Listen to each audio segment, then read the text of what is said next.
Hello everybody! Putain, j'étais déjà en train de vouloir préparer mon débrief en disant que c'était pas encore ça, qu'il y avait du boulot. Enfin, ça sera le résumé de toute façon. C'est pas encore ça, il y a encore du boulot. Et puis il y a eu la sortie de Messi qui a fait parler. Moi, j'ai pas compris, mais il y a une victoire au bout. Le truc que franchement je voyais même plus. On était à la 94e minute, cette reprise de la tête d'Icardi. Joueur, évidemment, tant décrié. Comme souvent, vous savez, ces joueurs que la plupart des gens flinguent, massacrent, etc.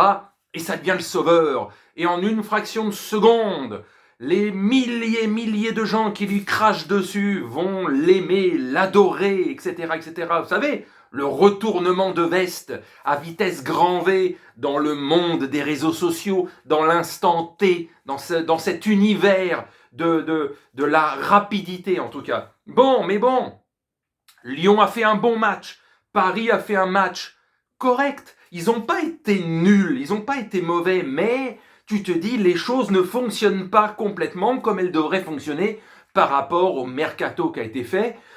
Les trois devant, bon, c'est pas encore ça. Il y a eu ce putain de coup franc. Ah putain, je le voyais dedans, moi. Le coup franc de Messi en première mi-temps, je le voyais dedans. Je voyais qu'il allait marquer son premier but, quoi. Comme lors en Ligue des Champions, là, ce tir qu'il a balancé en pleine barre transversale à chaque fois. Donc ça passe à pas grand-chose. C'est pas simple. Défensivement, au milieu, là, ils ont mis les 4 devant. Alors que franchement, je pense on va pas voir souvent les 4 devant. Déjà 3, ça va être, bon, la normalité, mais les 4, assez exceptionnel. Lyon a fait son match. Lyon n'a pas été extraordinaire, mais Lyon a été costaud. Lyon a posé des problèmes. C'est Paris, c'est Paris. Je vous dis, sans être mauvais, Paris n'a pas été mauvais, genre, oh, quelle catastrophe, ils font pas une passe. Non, il y a des choses positives et des choses négatives. On est loin du compte, vu le calibre de l'équipe. Quand je regarde ce match, je me dis, putain,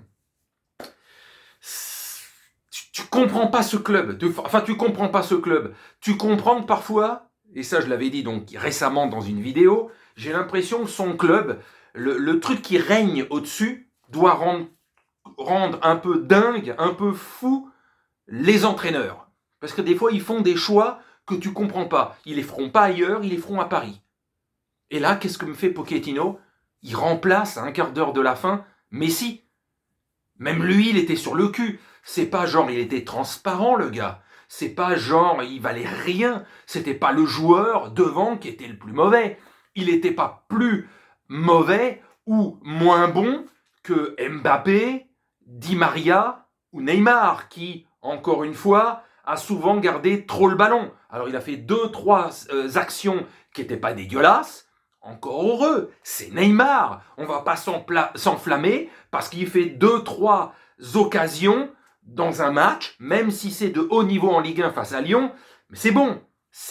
Voilà, il fait juste son job. On n'est pas en train de s'extasier devant Messi non plus. On a juste dit, oh putain, dommage pour le coup franc parce qu'il était magnifique. Mais je veux dire, voilà, Neymar n'a pas été meilleur qu'un Messi, quoi. Et on s'enflamme pas pour Messi.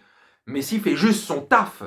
Le jour où on va s'enflammer, c'est que vraiment il va faire des choses extraordinaires, les uns comme les autres. Mbappé, discret ce soir. Défensivement, c'est toujours un petit peu...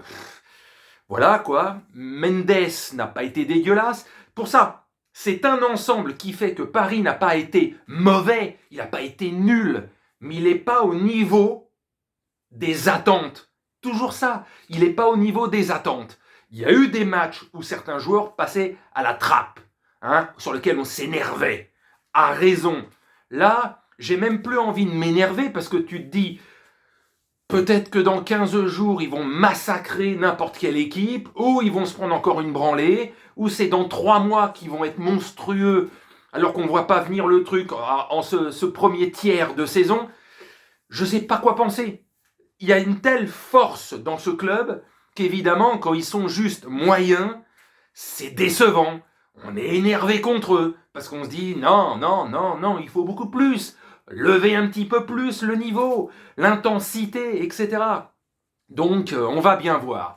Mais bon, ce geste-là, l'entraîneur qui remplace Messi, c'est un signe. Est-ce que tu maîtrises les trucs? Pourquoi tu remplaces ce joueur-là par un joueur qui n'a rien à voir avec ce poste? Hakimi. C'est quoi ce changement? Le mec, tu veux juste que ça soit défensif? Bon, t'as mis Icardi par miracle, c'est bien.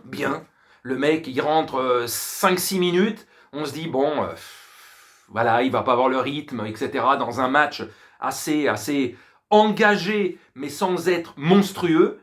Et finalement, bah voilà, il nous fait comme il avait fait la saison dernière. À un moment donné, il y a eu un match justement où il marquait à la dernière minute des arrêts de jeu, Icardi déjà, et il avait permis d'avoir les 3 points. Je crois que c'était contre Saint-Étienne, il me semble.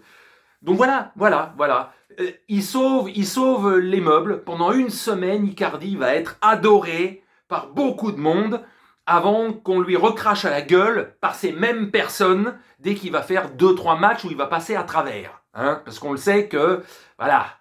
Bon, bref. Sur ce, on va dire que Lyon est passé pas loin d'un match nul qui était mérité, pour le coup. Hein, faut être clair et net, c'était archi mérité. Cette victoire, je dis pas que c'est un hold-up, mais bon, Paris n'a pas été supérieur à Lyon. Mais ils ont les 3 points. Alors c'est peut-être quelque part la chance du champion, la chance du cocu, la chance de tout ce que vous voulez. Mais tu te dis, 6 journées, 6 victoires, carton plein. Et pendant ce temps-là, deuxième, l'Olympique de Marseille. Cette saison, le Classico, je pense, va avoir vraiment de la gueule. Vraiment de la gueule. Bon allez, sur ce, bonne soirée à tous.